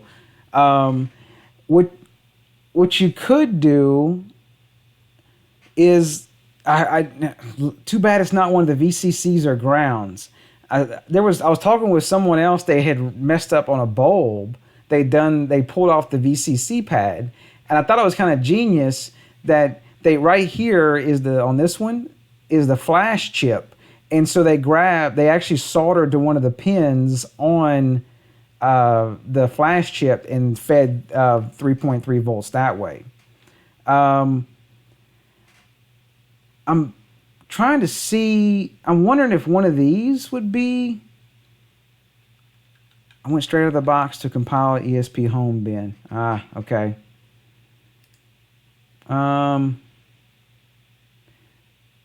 I'm wondering, because here's you can see the ESP chip right here.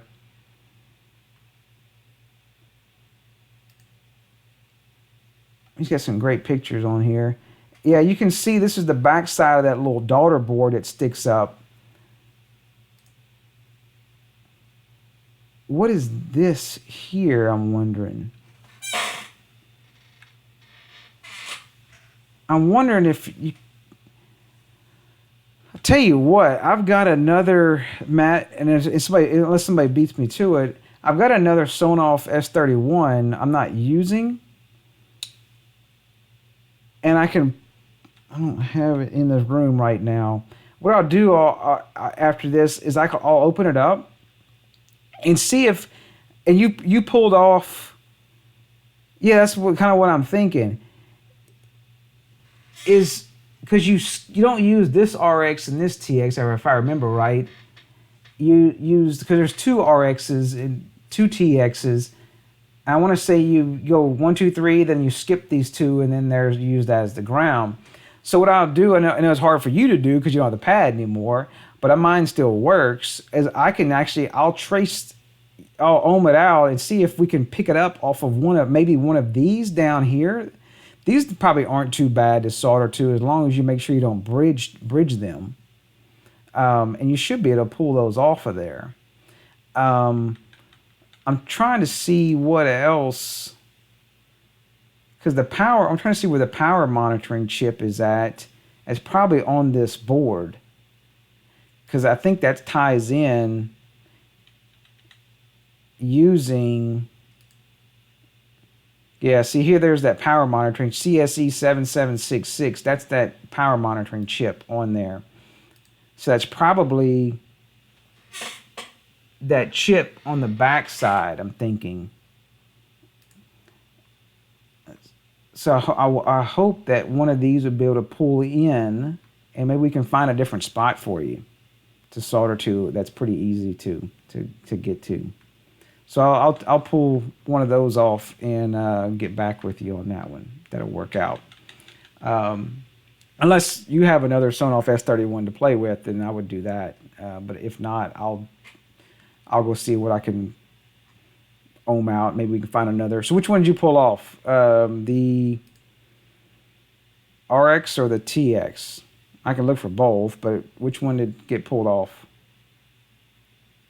So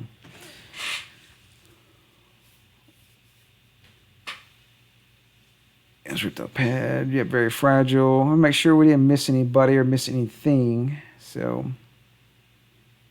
sorry about the Nightbot being drunk thing. I don't know if I just missed it in my router, and it's all good. I'm preparing for it. Need to be flashed again. Okay. I'll still take a look at it. So I'll go check on the emails, and we'll do that little random drawing. I will just post a community message showing who won. Since I have their email, I'll just contact them back, but I'll post who won for the Acenx plug. So, but other than that, I appreciate everybody hanging around and catching another little stream here. And yeah, definitely my Splunk shirt again. So have too many shirts that without different advertisements or anything on them to wear on the YouTube.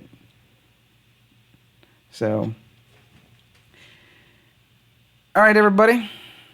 If you got any other thing, hit me up on Discord or email or Facebook or whatever. And y'all have a good evening, and y'all take care. I appreciate it.